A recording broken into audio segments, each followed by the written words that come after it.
There's some major domestic news here with the shock passage of a new bill through the House Committee on Energy and Commerce Affairs on TikTok. Let's go and put this up there on the screen. If this advances to the full House, of which there's every expectation that it will and will likely pass, will go to the Senate and would result in an immediate status quo change for TikTok. So what it says is that this TikTok crackdown is now shifting into overdrive, quote, with sale or shutdown on the table. So I actually went through, read the full bill, talked to some of the people who have helped craft it, and the details are basically like this. TikTok is owned by ByteDance, the holding company. ByteDance is headquartered in China.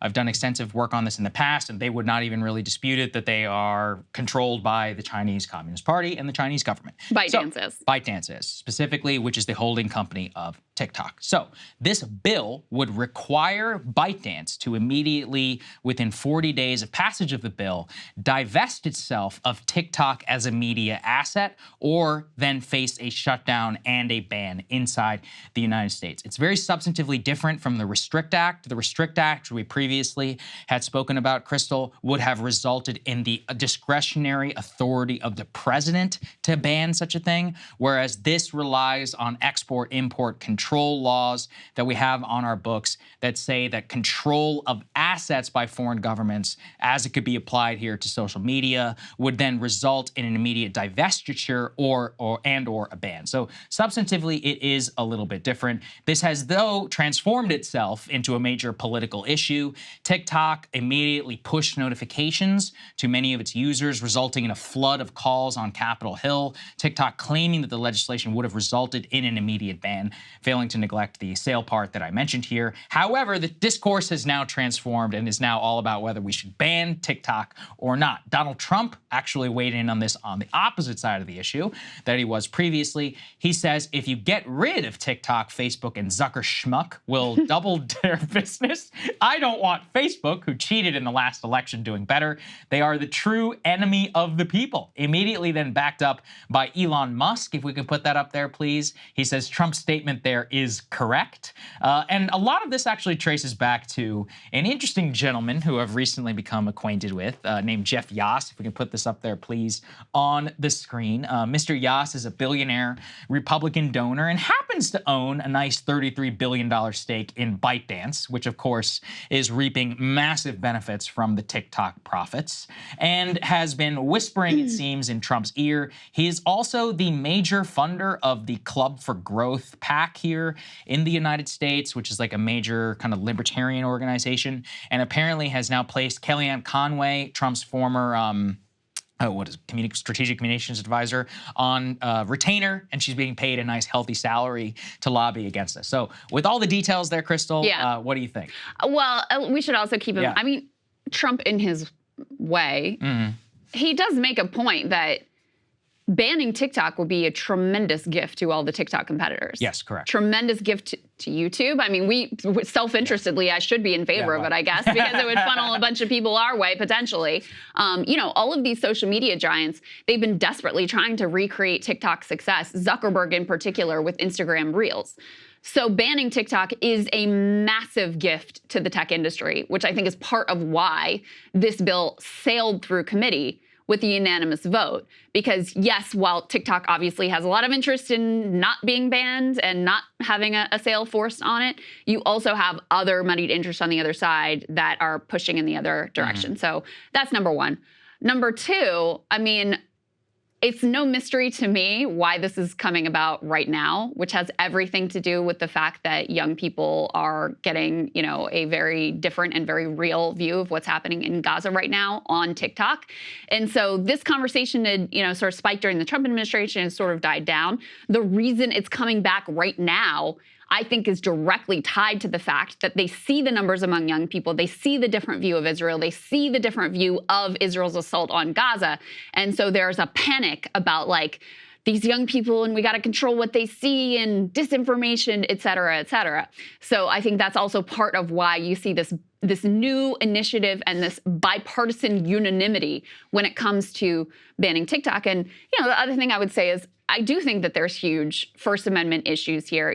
I mean, Twitter has taken like money from Saudi Arabia. Does that mean that they should be banned as well? If YouTube got a huge, had a huge investment from a foreign country, are we just going to ban or force the sale of YouTube as well? You're really directly attacking a lot of people's livelihoods, number one. Number two, a lot of people's creative outlet. Number three, a lot of people's social outlet. So I think it is a real sort of outrageous assault on freedom of speech and creative expression. Well, that would be if it was a ban. Now, let's be clear. I mean, if we did a segment it's a ban or a sale. Well, we did a segment here previously, for example, about U.S. Steel being acquired by Nippon Steel. I oppose that transaction, even though Japan, look, I love Japan. No, we're blood brothers. We are allies. I respect honestly, I like their culture more than I like our own sometimes.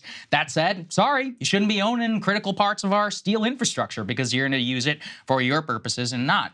I don't think there's really a substantive difference here. Now, the difference between a Twitter investment is that Twitter is headquartered and controlled here in the United States. TikTok is held 100% as a subsidiary of the ByteDance Corporation. ByteDance itself, 100% controlled by China. Very different than a non-controlling stake or even, frankly, like a board seat, as opposed to where we are right now. I think now, as I understand, what I would say is one of the reasons as it sailed through 50-0 through the Energy and Commerce Committee was not just because the Israel issue, although, look, let's not deny it, it's obviously true, but that TikTok actually showed its ability to influence U.S. election, which was the worst thing that they should have done, because they demonstrated through their ability to flood the zone and by having all these calls that they actually could flex political power if they wanted to. Honestly, it was a huge backfire on their part because they opened a lot of people's eyes. They're like, oh man, if they do push notification to any of their users actually will call and will face it. Now, I have complicated feelings. At this point, I don't think we can ban it. I think we waited way too late. If we had banned it 5-6 years ago, we would have had a different competitor, different conversation. I mean, I wish that we weren't in this situation, but 170 million people now use this thing. What are you going to do? I think that a forced sale is the best possible option, and that's what this legislation does. Now, look, ByteDance wasn't going to let go of it, even though TikTok is banned in China, because it's tremendously profitable. Already, there are U.S. investors and U.S. companies that are very willing to buy it, frankly, for a premium. They'll buy it for $800-900 million. Then the impetus, or $800-900 billion, to be clear, possibly even $1 trillion transaction, apparently, from what I've been reading, just because of its overall media, its ability to compel so much watch time, which is why Instagram and others want it banned. I think where we are is it's a matter of sovereignty. So I agree with you. I think that if it was an outright ban itself and did not give the option, at least for sale, then we could talk about First Amendment considerations. But at a baseline level, we're talking about sovereignty in U.S. markets. Like, China does not allow American technology companies to operate in China. Thus, there is no reason why we should not have reciprocal trade rules. We have reciprocal actions against the European Union, against Indian companies, against Canadian companies, every other in the world. Why should we have a Chinese exception whenever it comes to tech? And I get the common retort I get is, yeah, but big tech is just as bad. It's like, okay, but we can change that. They are American companies subject to a U.S. jurisdiction. But see, we have no jurisdiction over TikTok. But see, that's actually a good point, which is, I mean, we do have jurisdiction over TikTok when they're operating in our borders. So the real problem is like overall data privacy issues, because that's the case that I hear made. I mean, the election interference stuff, that sounds a lot to me like the Russian Facebook memes and like that direction of panic and freak out, right? In terms of the data privacy concerns, these are not limited to TikTok. In fact, the data that TikTok would have available to it is widely available for sale already on the open market. So that's the issue I think we should be dealing with versus going after this one platform, because there's this freak out about China and this freak out about, oh my God, the youths, as per usual. So the other thing I would say is, you're right, we can do it. I'm not saying we can't do it. Like, as a sovereign nation, we could. I just don't think we should. And part of why is because I don't think it'll lead to a better outcome. It does end up consolidating even more power in the hands of the already gigantic, monopolistic social media monoliths. And for example, one of the things that was cited in this Wall Street Journal piece was that Sam Altman and OpenAI, in conjunction with Microsoft, were like, maybe we'll buy TikTok. Maybe we'll use it to train our AI algorithms. Which to me, I'm like, how is that a better state of affairs? How is that an improvement? over the current situation. So, I think there's a reason why when people got that prompt to call into the legislators, why they were so active about it, because for a lot of people, this is important to them and they use it a lot and they derive a lot of benefit from it. And so for them to feel like it was under assault, that was enough to spur to actually trying to take some action. The other thing I would say is Joe Biden said that he would sign a ban if it came to his desk. He said he signed this bill. Yeah. If it came to his desk. And if you want to lose young people for sure, Joe Biden, go ahead and try to mess with TikTok, because I think that would be a political absolute catastrophe and disaster. Well, that's for him. if it's shut down. I mean, they can sell it. I mean, they should. There's no reason. But it would probably be hobbled if it was sold. I mean, even they acknowledge that in this Wall Street Journal piece. It's possible. Yeah. I mean, look. I mean, Instagram Reels is not great, but it's fine. I mean, it's not an insane technology that we're trying to duplicate here at this point. Especially if they sell whatever their subsidiary is with the pre-existing technology. I mean, look. Even to your data privacy point, though, there is again a substantive difference. The servers and all of the data that TikTok takes is routed through Singapore but goes back to China, whereas our servers, again, are under US jurisdiction, of which we as a democratic people can legislate, can change. I mean, we have the ability. Correct me if I'm wrong, they've been open to having exactly that arrangement that you're describing, the arrangement that they have described, The arrangement they've described is one where they would route their data through Oracle, through Singapore, but ultimately has backdoors from China. Much of their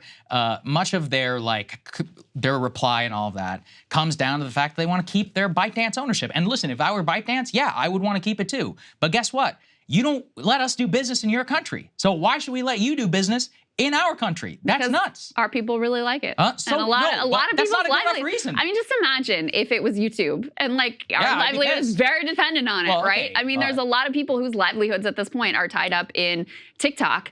And so I've never really understood the scariest scenario.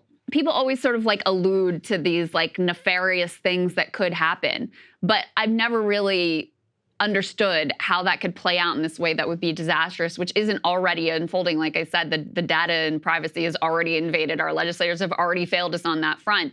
And I just don't see it as being really any different with TikTok versus I think it's the a other basic players. market fairness position. I mean, in Japan, listen, try going to China or Japan or Korea and try opening a social media app. It's not going to happen, period. But so why should we sink to their level? Because it's a reciprocal trade agreement. It's not about that. It's this is a very libertarian argument too, which is that, oh, well, we shouldn't resort to that. It's no, this is about basic market sovereignty. Americans should have control of their markets. We have no control over this asset. Amendment, though, if we're cracking down and censoring based on foreign ownership and foreign influence, et cetera, I mean, those are the sorts of things that more dictatorial countries like China tend to do. I think we should do that. So I don't think that we should be doing that. What if TikTok was owned by an Israeli company? What would you, like Waze, for example. I think Waze is owned by Israel. I mean, that means that they have... Do you see me out there pushing for Waze to be banned? Okay, but if you did, I would be like, hey, it's a valid argument. It's one of those where I don't know, should they really have access to all of our data here? It seems a little bit, what if they use it for their state purposes, which they definitely would? It's one of those where we could see from a basic market fairness position, as we apply to Japan, China, Canada, Mexico, any other country in the world, why do you get complete access to our markets whenever you do not allow our companies to do business there?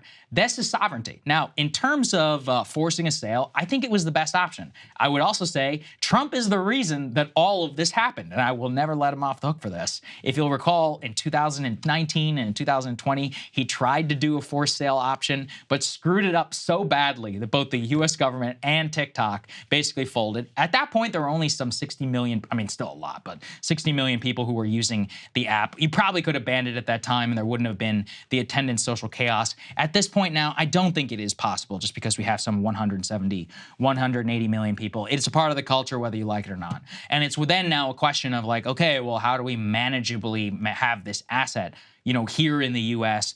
operate and not take something away. But the First Amendment thing, I want to come back to. I don't think it's fair because you're not censoring people's right to speech. We're talking specifically about ownership of the company, and then the onus goes to ByteDance. Because if we apply that First Amendment right, then any foreign company in the world would have a right to do business in the US. And that's just like a premise that I fundamentally reject. Like, they do not have the rights under our system, specifically when we're talking about reciprocal trade, which long time has been an avenue for the executive and has always been biased towards like a sovereign direction over control of markets. Yeah, like I said, I think we could do it. I just don't think we should. I think that I don't see the case that, you know, banning TikTok or forcing its sale is going to improve data security for Americans. I think it's a gigantic gift to Mark Zuckerberg, to Trump's point, and to the other, and to the other, you know, large tech platform. Yeah, if they sell it, because it would likely be bought by one of these platforms. I mean, that's who's likely to buy it. By one of these people. Well, I mean, they could try, but okay. But then here's the other thing: we have a Department of Justice, Crystal. We have an antitrust fed, so we could say, no, you can't buy that. Under Alina Khan, she hasn't even allowed like Spirit Airlines and JetBlue to fuse. I think this is all based not on genuine concerns, not you, but many of the lawmakers, and a lot of the conversation around this isn't based on genuine concerns. It's based on an anti-China freakout, and it's based on the worry that young people are forming views that the political elite do not find to be acceptable, and they want to be able to, you know, to sort of coerce them and better manufacture consent. So I'm, you know, not for it. I won't deny that that's certainly part of it. Yeah. That said, I mean, especially with the forced sale option, I don't see any reason not to at least try and pursue it. Just to highlight, though, and give you your due, Nikki Haley really gave the a reason away as to why she wants to ban TikTok. Let's take a listen to that from back during her debate performance. We really do need to ban TikTok once and for all. And let me tell you why. For every 30 minutes that someone watches TikTok, every day, they become 17% more anti-Semitic, more pro-Hamas based on doing that. We now know that 50% of adults 18 to 25 think that Hamas was warranted in what they did with Israel. That's a problem. For every 30 minutes, you become 17% more anti-Semitic. Yeah. Even I'm going to be like, I'm not sure about that one, Nikki. Well, and even more telling, there was some leaked audio a while back of that dude who's the head of ADL's name. I always forget. I'm sorry, guys. My brain is absolute mush. But saying exactly the same thing of, we got a big problem. We got a big problem with young people. TikTok is at the center of it. Let's take a listen to what he had to say.